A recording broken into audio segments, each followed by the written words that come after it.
Hola estudiantes. Vamos a continuar las clases con las sociedades agrícolas urbanas, que conformaron los primeros estados. En principio, tengo que decirles que en América convivieron sociedades agrícolas urbanas, pero también existieron cazadores-recolectores. Y ahora vamos al mapa y vamos a hablar un poquito. Por ejemplo, en el actual territorio argentino, en la región del NOA, Jujuy, Salta, Tucumán, ¿eh? En esa zona existían sociedades agrícolas urbanas, es decir, que eran sedentarios, estaban en un lugar, ¿no? Es más, esta región fue dominada por el imperio incaico, los incas llegaron inclusive hasta Mendoza, y fueron también muy fáciles de dominar por la corona española, ¿no? Por España. ¿Por qué? Porque estaban en un lugar fijo. Los guaraníes, acá, Corrientes, Misiones y en el territorio de Paraguay, esas sociedades eran semisedentarios, es decir, que tenían una agricultura incipiente, pero no era permanente, no había una permanencia durante todo el año, se desplazaban. Después, todo lo que es el norte, Chaco, Formosa, Córdoba, Buenos Aires y la Patagonia, prácticamente todo nuestro actual territorio argentino, existieron cazadores recolectores. Es decir que no había en gran medida sociedades agrícolas urbanas. ¿eh? Es decir que cuando llegaron los españoles se encontraron con sociedades urbanas que fueron muy fácil para los españoles dominarlos, pero les fue muy complicado el tema de los cazadores recolectores en toda América. Cuentan las crónicas españolas que ingresando al Paraná no encontraban alimentos. ¿Por qué? Porque los cazadores recolectores que habitaban en nuestro actual territorio argentino los atacaban y se iban, ¿no? Y los dejaban sin alimentos. Y en esas crónicas inclusive se menciona que se comían entre ellos, los españoles, ¿no? Bueno, muy bien. Eso por un lado. Ahora, vamos a características en general de las sociedades agrícolas urbanas, que conformaron los primeros estados. Recuerden que el proceso, siempre hablamos de los procesos históricos, ¿no? Nosotros dijimos que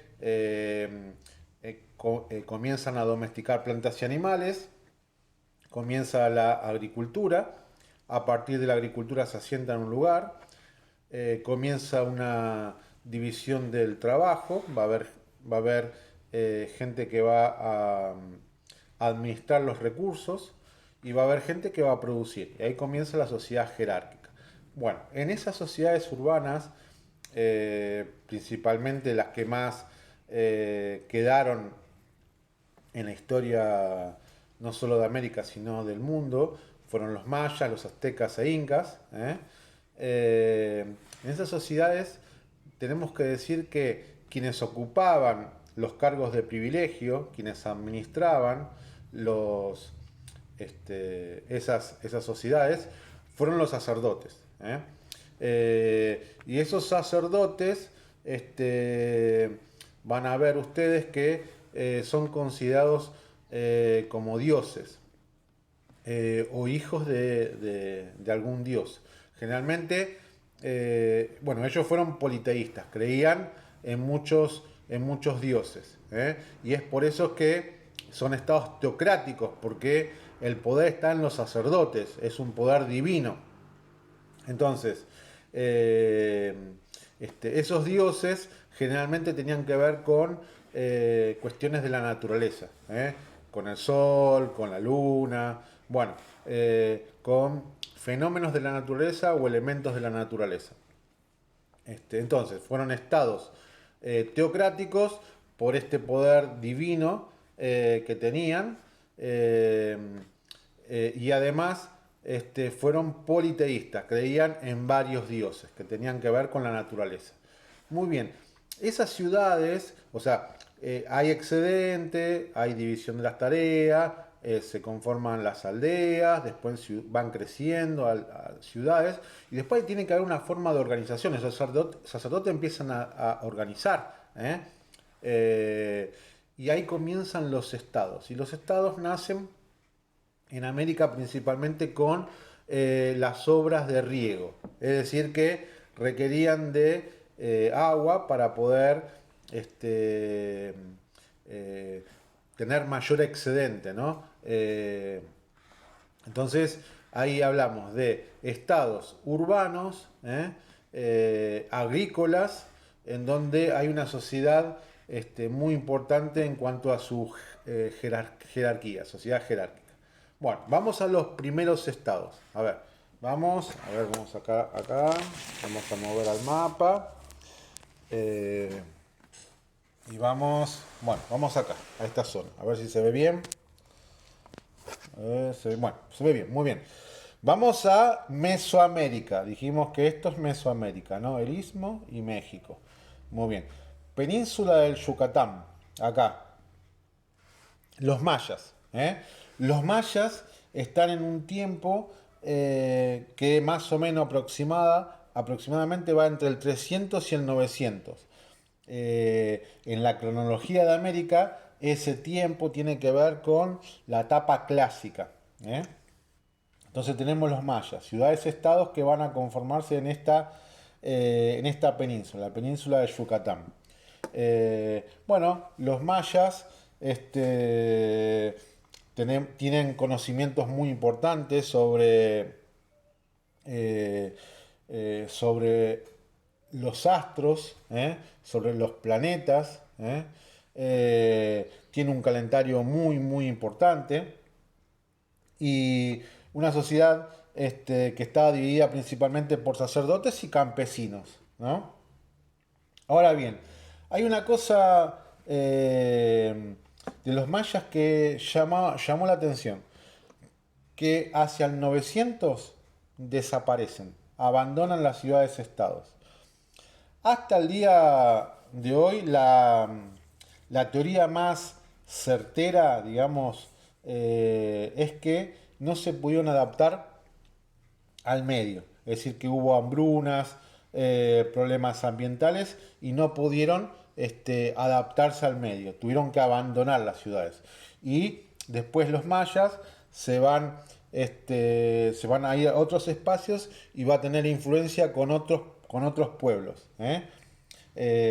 Pero para el 900 aproximadamente abandonan esas ciudades.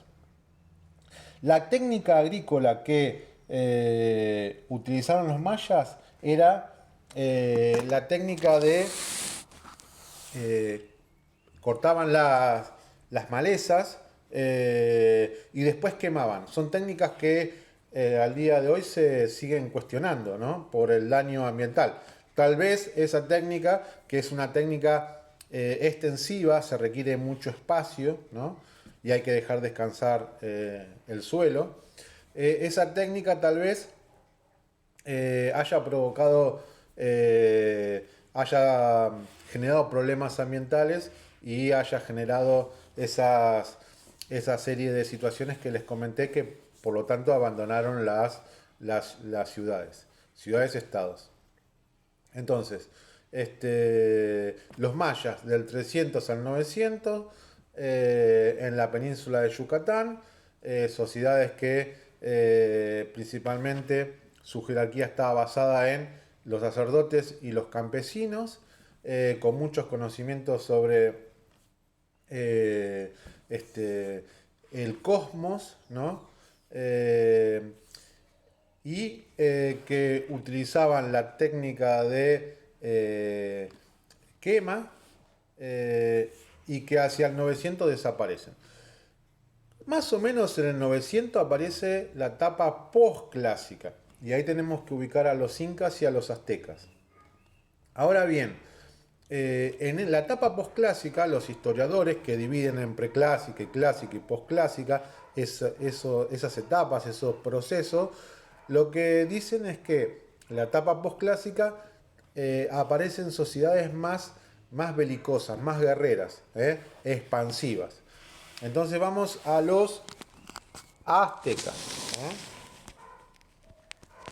Y entonces los aztecas tenemos que ubicarlos en los valles, bajo el Valle Central de México.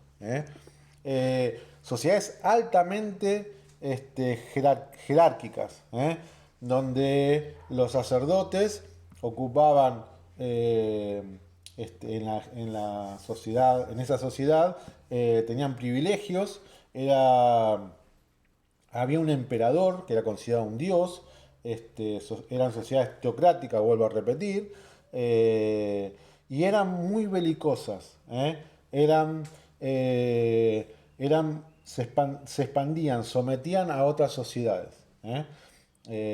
Esa situación de sometimiento a las otras sociedades, tanto los aztecas como los incas, también es causa de derrota. ¿Por qué? Porque cuando llegaron los españoles, esas sociedades que estaban sometidas bajo a esos imperios, jugaron a favor de los españoles.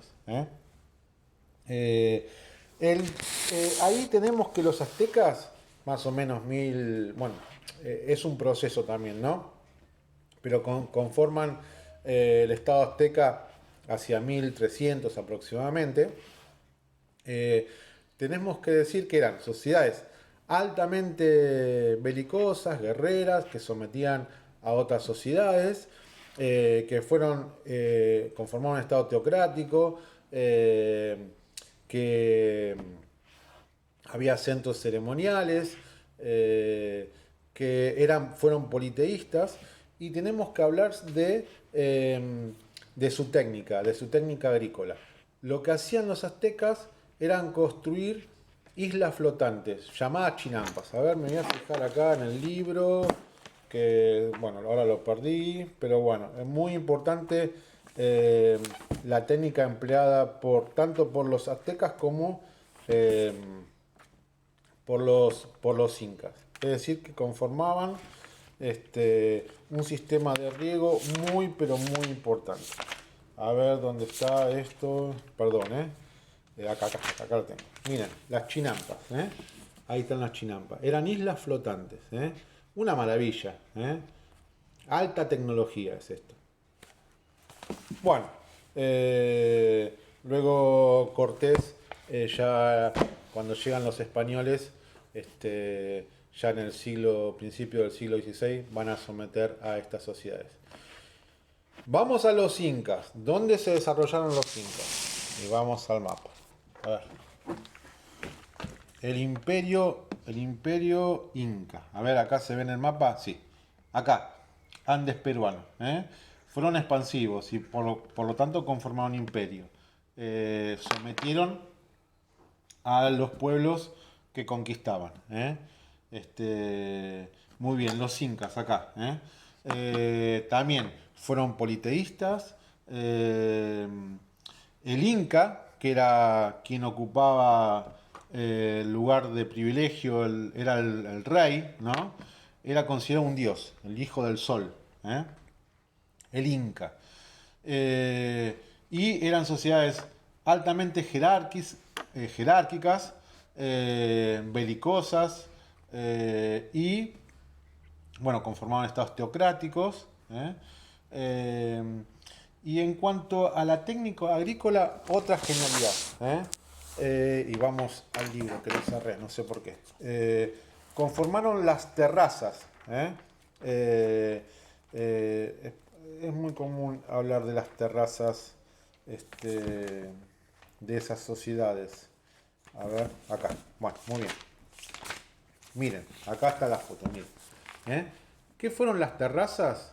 Bueno, acá se ve. Las terrazas en las laderas de las montañas, es decir, los costados de las montañas, hacían como una terraza, ¿no?, contenida por rocas, y un sistema de riego que acá se ve, ¿no? Un canal que de ahí bajaba el agua de las altas cumbres. Eh, un sistema de riego muy importante. Tanto los aztecas como los incas tenían la técnica intensiva. Yo dije que los mayas extensiva, requerían de mucho espacio, ¿no? En cambio los mayas los aztecas y los incas, tanto en las chinampas como en las terrazas, en poco espacio cultivaban mucha variedad. Es decir que fue un sistema intensivo, nada que ver con el de los mayas.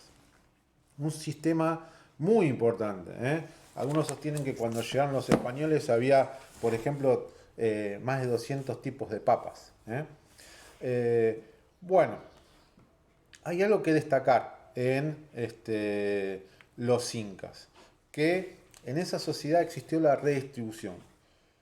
¿Qué significa la redistribución? Que el Estado proporcionaba alimentos. En momentos en donde había problemas ambientales, no alcanzaban los alimentos, el Estado proveía a su población de alimentos. Eso significa que redistribuía alimentos. Estaría buenísimo que en todo el mundo pasara eso. Por ejemplo, en la Argentina. La Argentina puede alimentar a, algunos dicen 300 millones de habitantes. Sin embargo, somos 45 y mucha población de nuestro territorio, no, de nuestro país, no tiene alimentos. Entonces, tiene que haber una redistribución. Es decir, que los que más tienen, se les saque a los que más tienen, no es que se les saca a todos, sino que con un sistema de impuestos como debería ser, tienen que pagar mucho más y los estados lo que tienen que hacer es redistribuir, ¿no? Para que ningún niño nazca bajo la línea de pobreza y no pueda cubrir sus necesidades básicas. Entonces el Estado inca redistribuía, existía la redistribución y además la reciprocidad. La reciprocidad es cuando se ayudan entre los mismos habitantes del imperio, se ayudaban. Bueno, entonces, mayas en la etapa clásica, eh, del 300 al 900 más o menos. Recuerden que al 900 abandonan las ciudades. Eh, Aztecas, perdón, los mayas en la península de Yucatán, los aztecas en el Valle Central de México, más o menos en el 1300, se conforma el Estado, y los incas más o menos en el 1400, varía de acuerdo a cada historiador, ¿no? Porque son procesos en donde tienen que decir, bueno, ¿cuándo conformaron el Estado? ¿No? No es tan fácil, pero algunos sostienen que 1400 y pico, ¿no? Bueno, muy bien. A lo mejor algunos dicen 1200, pero para que se ubiquen en la etapa postclásica. Postclásica, según para los historiadores, porque fueron belicosas, fueron sociedades guerreras. Esa es la característica más importante de la etapa postclásica. Fueron estados teocráticos, es decir, que se basaban en el poder de dioses, y fueron politeístas, no creían en un solo dios, creían en varios dioses y tenía que ver esos dioses con la naturaleza. Fueron sociedades altamente jerárquicas, y que tenían sistemas de riego de riego muy importantes. Por ejemplo, el sistema de riego de los mayas se sigue utilizando, es muy cuestionado, más en estos tiempos con la quema de gran parte de miles y miles de hectáreas de la Argentina, ¿no? Que es desmalezar y prender fuego. Pero los aztecas y los mayas, un sistema de riego muy, pero muy importante. Eso tiene que ver con una tecnología avanzada. Islas flotantes, Chinampas, los aztecas, el sistema de terrazas en las montañas, los incas. Más o menos, más o menos eso es lo que en esta clase les expliqué sobre los primeros, los estados, las ciudades-estado o los estados en América, en América.